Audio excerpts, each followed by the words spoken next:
TV Fortaleza. A TV da Casa do Povo há 19 anos.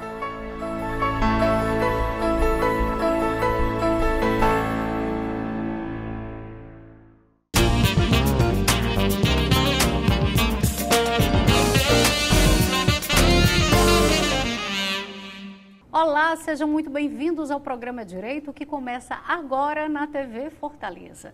E esse é o programa que abre esse mês de novembro e a gente não poderia deixar de tratar de uma campanha que é referência durante esse mês e que se volta para a questão da saúde do homem. Estamos falando da campanha Novembro Azul. E nós recebemos hoje para bater um bom bate-papo e conhecer mais, não somente desse ponto da campanha, mas sim para orientar sobre essa saúde do homem, ele, o doutor Eudes Pinheiro. Ele é membro titular da Sociedade Brasileira de Urologia e participa conosco hoje. Doutor Eudes, muito obrigado por ter aceito o nosso convite e estar aqui no programa Direito com a gente. Eu quem agradeço o convite para a gente falar de um tema tão importante, que é a prevenção do câncer de próstata, e para falar também sobre a temática do Novembro Azul. Verdade. Doutor, e essa campanha? É como eu costumo falar, né? Eu denomino essas campanhas, que são as campanhas das cores. Eu acho que logo depois, já que a ala, né, a porta de entrada, começou tudo pela questão do Outubro Rosa, quando se trata da questão da saúde feminina, o Novembro Azul, ele vem fazendo essa referência já há um bom tempo. Então, por que essa campanha ela é tão importante? Bom, na verdade, a campanha Novembro Azul, ela é mais um mês que a gente conscientiza os homens a procurar assistência médica, visto que o homem ele tem já a cultura de não procurar tanto assistência médica quanto a mulher, sobre o diagnóstico precoce do câncer de próstata, né? E dizer que para que a gente faça o diagnóstico precoce do câncer de próstata, a gente tem que realizar tanto o toque retal quanto a coleta do PSA. E dizer que o câncer de próstata ele não dá sintomas em fases iniciais. Então, por isso que se faz tão importante a conscientização da procura do urologista, mesmo sem sintomas. E dizer que, apesar de esse mês nós termos escolhido para nós focarmos na prevenção do diagnóstico precoce do câncer de próstata, a prevenção ela tem que ser realizada durante todo o decorrer do ano. O mês é só para fortalecer e intensificar ainda mais esse assunto, né? Isso. Doutor, eu acho que saúde, quanto antes a gente procurar saber como está a nossa saúde, sempre é melhor. E por exatamente essa questão desse problema do câncer de próstata ser tão silencioso e que quando descoberto ele já está no estágio bem avançado, daí se fortalece mais ainda a necessidade de que os homens busquem essa prevenção constantemente. É verdade. Se a gente for parar para pensar, o câncer de próstata ele é o câncer mais frequente nos homens, né? Ele perde só para o câncer de pele. E a segunda causa de câncer no homem perde só para o câncer de pulmão. Então, realmente, é muito importante que a gente busque assistência médica, mesmo sem estar sentindo nada, e realmente procure, a partir de determinadas faixas etárias que a gente vai comentar aqui durante a entrevista, procurar assistência médica, né, e para fazer o rastreio de maneira adequada. A gente sabe que muita gente, às vezes, existe um tabu muito grande, ainda se procurar o urologista, exatamente por, às vezes, achar que o toque retal vai ferir a masculinidade do homem. Então, muita gente às vezes, eu vou coletar só o exame de sangue que tá bom, então eu vou fazer só um ultrassom que tá bom. E, na verdade, não, gente. Eu quero conscientizá-los, né, que, para que a gente possa fazer o screening, a procura por esse câncer de próstata, a gente tem que realizar as duas coisas. Ou seja, tem que coletar o exame laboratorial e tem que procurar o urologista para ser realizado o toque. Porque tem pacientes que têm o exame laboratorial normal, mas que no toque se descobre um nódulo e a partir de então a gente vai biopsiar para a gente saber se tem ou não câncer. O senhor falou sobre essa questão da faixa etária. Sabe-se da orientação quanto à mulher, a busca pela questão do ginecologista, né, o especialista, já na adolescência. A gente não tem essa prática e esse costume dessa orientação aos homens, né? Eu queria que o senhor falasse e explicasse se isso deve também acontecer e se esse é mais um tabu que precisa ser quebrado. Bom, na verdade, quando a gente trata especificamente do homem, até ali os 12 anos, a conduta em relação à questão de órgãos genitais, ela deve ser mais do pediatra. Mas na medida em que o adolescente ele entra ali depois dos 12 anos, ele deve procurar o urologista, porque às vezes é nessa fase que a gente diagnostica algumas questões, como por exemplo varicocele. Para quem não sabe o que é varicocele, são veias dilatadas ali acima do testículo, e aquilo ali já pode ser tratado às vezes na própria adolescência, porque se não for tratado, pode influenciar, por exemplo, na fertilidade desse futuro adulto, né? E não só, às vezes, questões relacionadas à própria sexualidade, orientação em relação ao uso da camisinha, das ISTs, enfim. Eu acho que uma visita ao urologista para o adolescente, eu acho que se faz obrigatória, mas é algo que realmente as pessoas procuram muito pouco, né? Especificamente em se falando do câncer de próstata, da prevenção... Qual a idade ideal? Hoje nós temos 2 faixas etárias em que a gente recomenda, né? A partir dos 40 anos, a gente recomenda que todo homem já colete o PSA. Mas se a gente estiver falando especificamente de toque mais PSA, essa procura ela deve acontecer a partir dos 45 anos, naquele homem que tem um histórico familiar positivo, ou seja, que teve um pai, tio, o avô, que tenha tido câncer de próstata. A gente sabe que esses pacientes têm uma chance maior de apresentar câncer de próstata, de ter tipos de câncer mais agressivos do que da população geral. E se realmente você tem um histórico familiar que é negativo para isso, você procura só a partir dos 50 anos. Ainda tem duas classes da população que a gente também tem um pouco mais de cuidado. O paciente obeso, sim, ele também deve procurar a partir dos 45 anos, e os pacientes da raça negra. A gente também sabe que os pacientes da raça negra, eles realmente apresentam uma incidência maior de câncer de próstata e cânceres mais agressivos. Então, a gente procura antecipar aí em 5 anos nessa faixa da população. E quanto à questão da obesidade, a gente sabe por diversas comorbidades e fatores que a própria obesidade ela já ocasiona, né, no caso? Sim, com certeza. Conforme a gente já tinha conversado, eu também atuo na área de nutrologia, né? Então, sim, hoje eu faço um cuidado integral com a saúde do homem. Então, quando eu atendo esse homem lá no meu consultório, eu não vejo aquele homem só ali focado na próstata. Eu vejo um homem que tem, às vezes, um problema com a obesidade, que tem um problema com sono, que às vezes me traz um problema com a sexualidade. Então, assim, hoje, lá na clínica, a gente faz um cuidado integral com a saúde do homem. Então, a gente tem uma equipe multidisciplinar, que é também formada por nutricionista. A gente tem um treinador, que é um personal trainer, que faz orientação em relação aos nossos treinos.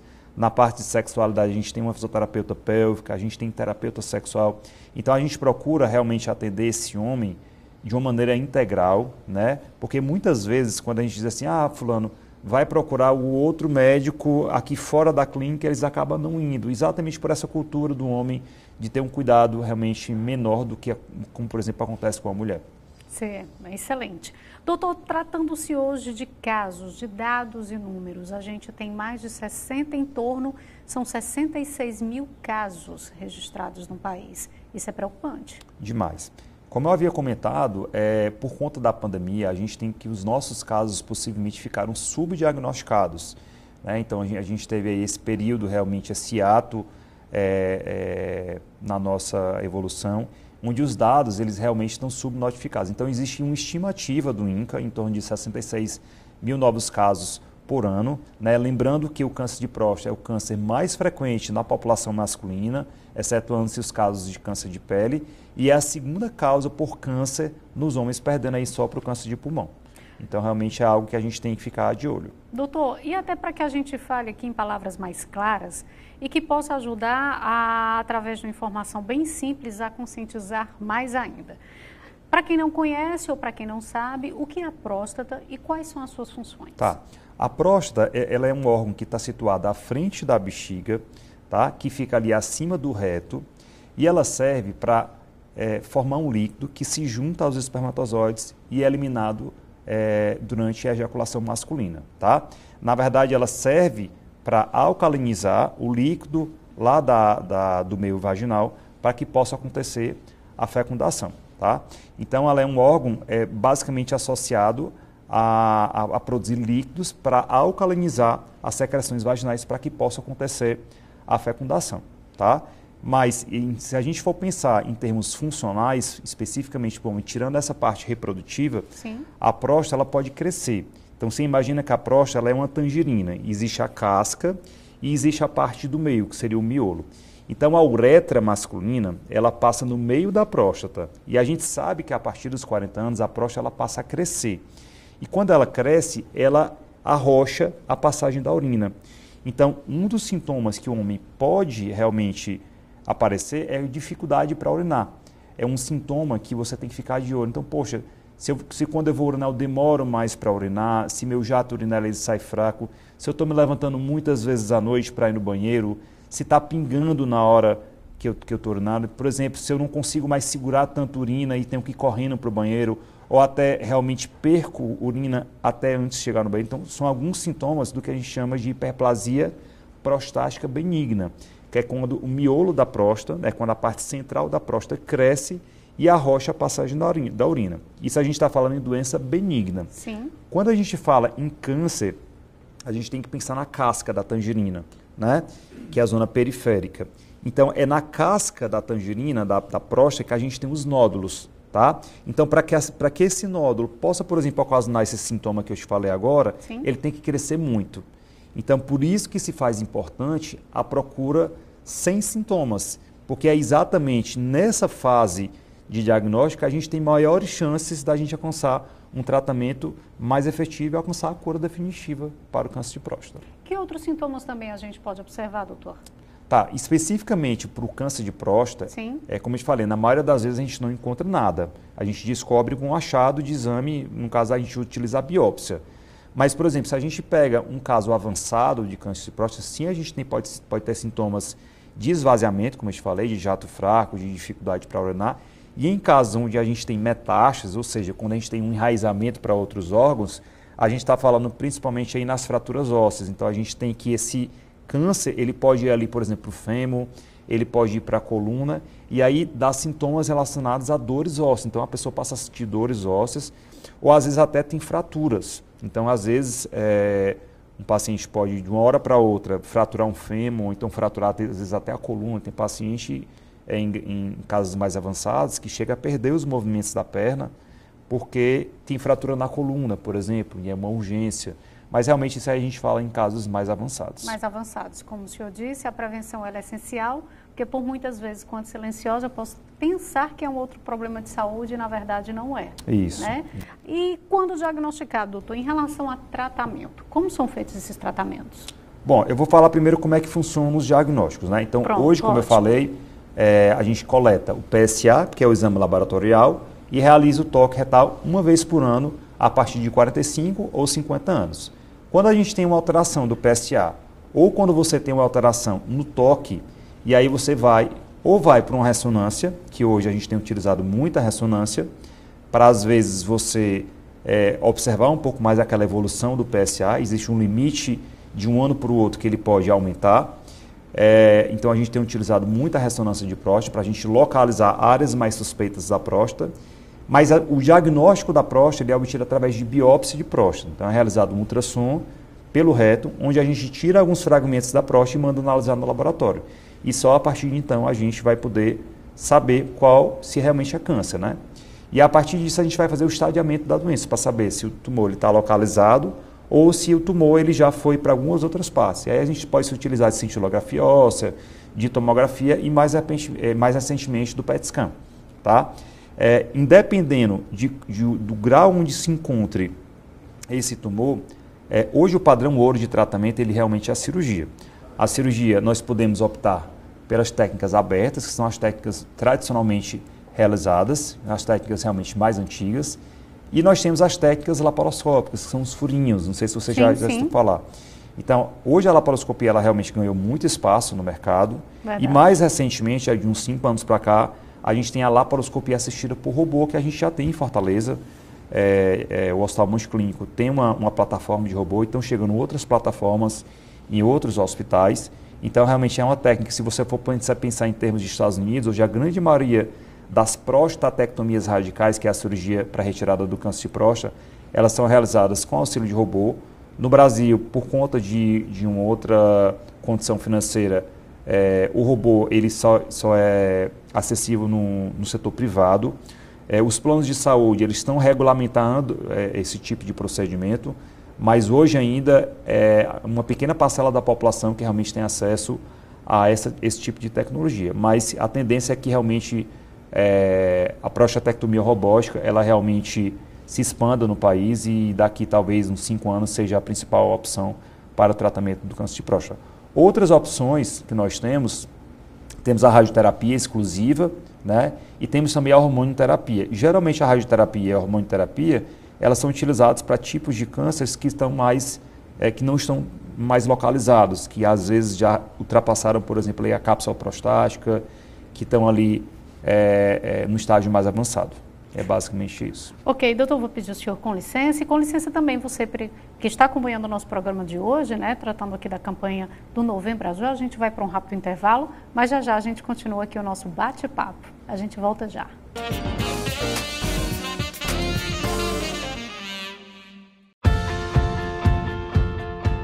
Oi, tô de volta com mais um programa da websérie Câmara e Cidadania. Hoje o tema é Lei Complementar. Bora descomplicar? As leis complementares são proposições para complementação da lei orgânica do município, a lei maior da nossa cidade, sempre de acordo com a Constituição e as leis federais e estaduais. Para a aprovação de uma lei complementar, haverá a necessidade dos votos da maioria absoluta dos vereadores, o que significa a metade mais um total de vereadores da Câmara Municipal. Dependendo do seu tema, pareceres e estudos podem ser agregados ao processo legislativo. E aí, descomplicou? Depois a gente volta explicando outro tema para você. Essa websérie faz parte do compromisso de transparência da Casa do Povo. Câmara Municipal de Fortaleza. Nossa voz, nossa fortaleza.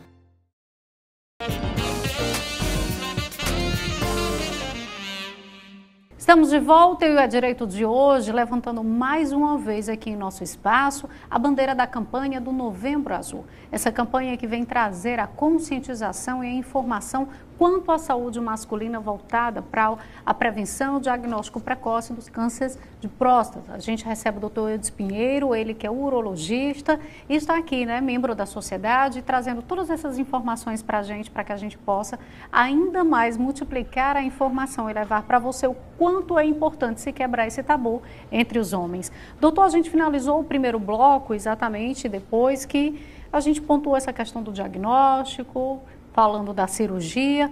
Em relação às cirurgias, há algum tipo de consequência na saúde do homem? Até porque também tem muito medo, né, em relação a isso? Sim. Quando a gente fala na prostatectomia radical, que é a cirurgia que é utilizada para tratamento do câncer de próstata, a gente sabe que a próstata ela é inervada por vários nervos, né? E ela tem uma irrigação que é formada por vasos sanguíneos e também, por isso tudo, né? Que passa na lateral da próstata. E hoje a gente sabe que a cirurgia, por melhor a técnica que tem avançado, mesmo na técnica laparoscópica ou mesmo na robótica, a gente tem uma lesão desses nervos que, no caso do homem, são responsáveis pela ereção e pela continência urinária. Então, realmente, como eu falei, com a evolução das técnicas cirúrgicas, cada vez menos a gente tem tido menos prejuízo no que se refere à continência urinária e em relação à ereção. Geralmente, algum grau de incontinência você pode ter, mas ele é temporário. Mas, sem sombra de dúvidas, algo que realmente o tratamento do câncer de próstata mexe é com a função sexual. Sim. Na grande maioria das vezes, a gente consegue um retorno dessa função sexual masculina com drogas orais, né, que são conhecidas no mercado como Viagra, Cialis, mas não só. Hoje a gente tem um arsenal terapêutico que, inclusive, nós dispomos lá na clínica para tratamento do retorno dessa função sexual que para o homem é tão importante, né? Com drogas orais, seja com drogas que são injetadas no próprio pênis. Existem algumas máquinas, como por exemplo a máquina de ondas de choque, que também nós dispomos lá no Instituto. Enfim, a questão é que nós podemos tratar o câncer e também podemos recuperar a funcionalidade desse homem no que se refere à continência urinária e no que se refere à função sexual, que é tão importante para o homem. Verdade. Doutor, e quando o caso do tratamento ele não vem nessa necessidade da cirurgia, né? Que tipo de tratamento é feito e ofertado? É através só de drogas ou há algum outro tipo de tratamento feito? Tá. Hoje existem diversas modalidades de tratamento. A gente falou aqui no padrão ouro, que é a cirurgia, que é a prostatectomia radical. Mas hoje, por exemplo, tem se estudado tipos de cânceres de próstata que são menos, que têm um baixo risco. Então, em determinadas populações, a gente pode simplesmente só observar esse tipo de câncer. Então, aquele homem que ele tem um câncer de próstata que tem um baixo risco. Às vezes você vai acompanhando com novas biópsias, com PSA, e às vezes você simplesmente não opera. Aquele paciente vai acompanhando. Isso realmente, a ciência, ela tem evoluído, né, em relação a marcadores, em relação a acompanhamento, porque realmente alguns tipos de câncer de próstata você pode simplesmente não operar e só observar porque eles não evoluem. Sim. Né?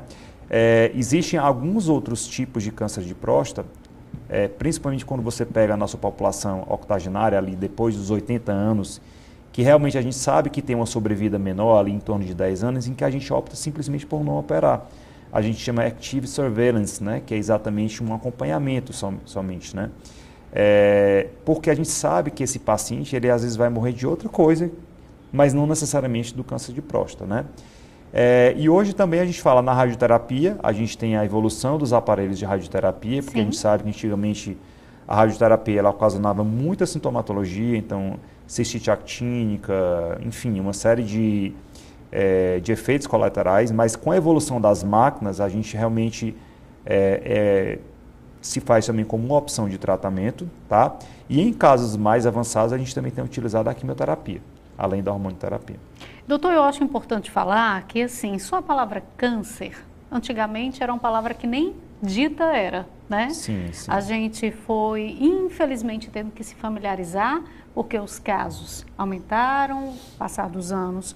E hoje já é bem mais comum, como também é mais fácil as pessoas aceitarem a situação quando diagnosticadas, até porque a gente sabe que hoje, com todas essas alternativas de tratamentos e possibilidades de cura, são bem grandes, principalmente quando a gente faz essa questão de forma precoce, preventiva e sempre antes tendo todo esse cuidado.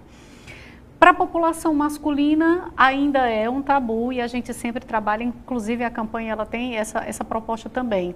Mas os homens têm evoluído quanto a isso de forma de buscar, de se importar com a sua saúde? Sim, com certeza. Eu acho que a gente já tem uma evolução muito grande, principalmente quando a gente fala aqui da questão de Nordeste, onde existe toda a questão de um machismo realmente muito grande, em achar que um exame que dura ali no máximo 30 segundos possa ferir a masculinidade. Então, assim, eu acho que a informação ela é muito importante nesse quesito, porque ela realmente desmistifica alguns mitos que são pregados, e eu acho que é isso. Assim, eu realmente sou muito atuante nas minhas redes sociais, e eu sempre falo que não vai ser aquilo que vai ferir a tua masculinidade, pelo contrário, vai te dar uma chance maior de você já descobrir o teu câncer, de cuidar da tua saúde de uma maneira mais precoce e você ter mais chances de cura. Se importar com a saúde e bem-estar é essencial, né? Sim, demais. Que tipo de orientações a gente pode dar para os homens, né? Que tudo são situações que procuram de alguma forma, que de alguma forma vão refletir para essa qualidade de vida. A gente sabe que a alimentação, hoje mais do que nunca, doutor, na era, não só pela questão do avanço das redes sociais, que expande esse conhecimento e leva essa informação para todos, a gente sabe que a alimentação e a prática de atividade física, ela é muito importante. Continua, sim, dentro dessa questão da saúde do homem, também sendo algo preventivo? Demais. A temática sobre o diagnóstico precoce do câncer de próstata ela é muito importante. Mas se a gente for pegar entre as principais causas de morte no homem, a gente cita as doenças cardiovasculares. Aí a gente está falando de infarto e de AVC. Então hoje a gente viveu uma pandemia de Covid, mas hoje a gente vive uma pandemia de obesidade. Então cada vez mais eu realmente pego no consultório homens que estão bem acima do peso, que realmente vivem as consequências de obesidade, que são diversas, fadiga, cansaço, distúrbio do sono, distúrbios hormonais, maior chance de desenvolver alguns tipos de cânceres e a maior chance de infartar, por exemplo. Hoje, o infarto, ele mata muito mais do que câncer de próstata. Se você entrar no site da Sociedade Brasileira de Cardiologia, existe um número infinitas vezes maior do que o câncer de próstata. Existe uma temática, às vezes, muito voltada para a prevenção do câncer de próstata, mas não existe uma temática tão voltada, por exemplo, para a prevenção da obesidade, né? Existem alguns países, como os Estados Unidos, onde essa casuística ela acaba sendo maior ainda, mas eu não vejo realmente uma política pública nesse tocante, às vezes até pelo apelo da indústria do fast food, sim. barrar muito isso, onde o que realmente fala é o dinheiro. Doutor, e deixa eu lhe perguntar uma coisa. O senhor é urologista, mas também o senhor tem uma especialidade na área, que é a andrologia, é isso? Isso. Pronto. Para mim é algo novo e eu gostaria que o senhor falasse um pouquinho, né? O que é que isso casa com urologia, qual é o casamento e a importância dessa área também para a saúde do homem. Perfeito. Bom, na verdade, a urologia ela é uma especialidade bem vasta. Só para vocês poderem entender, a urologia é uma especialidade que cuida do sistema urinário. O sistema urinário ele inclui os rins, ureter, bexiga e do aparelho genital masculino, tá? Então, quando a gente fala de urologia, a gente tem uma especialidade muito vasta. Então, eu tenho uma urologia que cuida especificamente da mulher, que chama uroginecologia. Eu tenho uma urologia que cuida da criança, que se chama urologia pediátrica. Eu tenho uma urologia que cuida especificamente de câncer, que se chama uro-oncologia. E tem uma parte da urologia que cuida especificamente da saúde do homem, que se chama andrologia. Então, hoje a andrologia ela se presta a um cuidado mais integral com a saúde do homem, focada em reposição hormonal, focada em infertilidade e focada nas disfunções sexuais. Então, hoje, a minha principal área de atuação é na andrologia. Casamento perfeito, né? Sim, com certeza. Além de andrologista, urologista, nutrólogo também. Por que da nutrologia? Bom, muitas vezes esse homem que às vezes chegava lá na clínica com uma queixa sexual, ele me trazia diversas outras queixas relacionadas a sono, relacionadas a excesso de peso, relacionadas a distúrbios hormonais. E às vezes essas coisas estavam intrinsecamente relacionadas com aquela queixa sexual ou com aquela queixa relacionada à infertilidade. E eu realmente me via, às vezes, de mãos atadas, de querer ajudar esse paciente ali numa só consulta. E foi aí que eu realmente fui buscar, eu fiz uma pós-graduação na USP em nutrologia, exatamente para tentar ajudar aquele homem de uma maneira integral. E aí realmente eu formei uma equipe multidisciplinar, eu tenho 2 nutricionistas lá no Instituto, e a gente pôde ajudar esse homem realmente de uma maneira integral. Então hoje eu uno a andrologia, a nutrologia, para ajudar esse homem de uma maneira integral. Então, ajudar na parte sexual, ajudar na parte de reposição hormonal, ajudar e focar também no emagrecimento, focar na melhora do sono, melhorar o interesse pelas atividades físicas, enfim. Então, por isso que a gente fez realmente esse casamento. Bacana. Isso já responde ou então inicia a resposta da pergunta que agora eu faço ao senhor pela área estudada e de conhecimento. Com certeza o senhor vai poder informar e explicar ainda melhor por que uma alimentação ela é tão importante para a saúde de qualquer pessoa, principalmente a do homem. Bom, se a gente falar especificamente do obeso, né, e do paciente que tem sobrepeso, a gente fala em inflamação, tá? Então, a pessoa que está sobrepeso ou que está obeso, ela é inflamada. Então, você imagina que na inflamação, as células elas não funcionam de maneira adequada. Então, se essa célula não funciona de maneira adequada, você, por exemplo, pode ter uma daquelas células que se desregula e gera um câncer, por exemplo. Uma daquelas células se desregula e gera uma disfunção hormonal. Uma daquelas células se desregula e gera um distúrbio do sono. Então, hoje, por mais que a gente tenha que ter um respeito contra a população que é acima do peso, né? Até agora, recentemente, a gente tem uma matéria no Fantástico que falou sobre gordofobia. Mas algo que realmente me chamou a atenção foi que está se normalizando hoje a população que está acima do peso. Isso eu sou contra. Eu acho que sim, a gente tem que ter respeito, não ao preconceito, sim, mas a gente não pode normalizar que essa população esteja acima do peso. Por quê? Porque a gente sabe que é maléfico para a saúde. A gente sabe que essa população ela tem uma longevidade menor. A gente sabe que essa população ela tem uma pior qualidade de vida. Então, assim, quando a gente fala em alimentação saudável, a gente pensa em viver mais e a gente pensa em viver com mais qualidade. Verdade. Doutor, a gente está chegando ao final do nosso programa e eu gostaria exatamente de que a gente reforçasse ainda mais, né? Repetisse, fortalecesse e compartilhasse ainda mais a informação dessa campanha, que, como bem disse o senhor, a saúde ela deve ser cuidada todo o tempo do ano, em todos os meses, mas o novembro ele chega para fortalecer, para aumentar ainda mais e se somar ainda mais à divulgação dessas informações, dessa campanha que vem exatamente alertar e conscientizar os homens quanto a essa questão do câncer de próstata. É isso. Você, homem que está nos acompanhando aqui, ou então você, esposa, eu clamo a vocês que realmente procurem assistência médica, né, especificamente urologista, para realizar os exames laboratoriais e o toque retal e dizer, gente, que a procura pelo médico ela não deve ser só no mês de novembro, ela deve ser de maneira contínua todos os meses do ano. Esse é o meu recado. Que bom. Doutor, só uma dúvida que bateu agora, para deixar bem claro. A maioria desses casos e até as orientações são para homens com a idade, né, já na fase adulta. Mas há situações de casos em jovens de câncer de próstata? Muito raro. Isso aí geralmente são casos que fogem realmente da literatura. A gente fala aí de sarcomas, são casos realmente bem raros mesmo.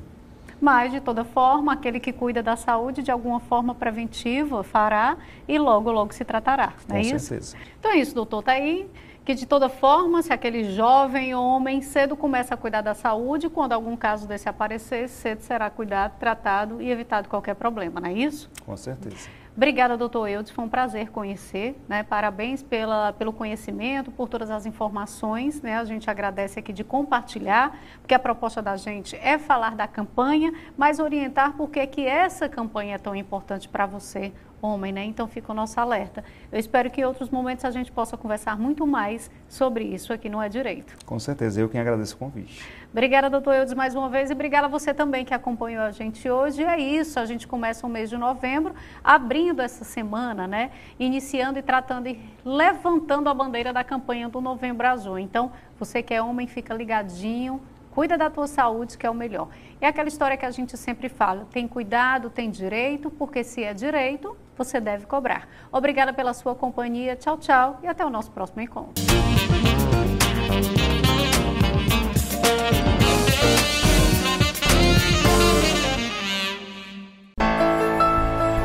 TV Fortaleza. A TV da Casa do Povo há 19 anos.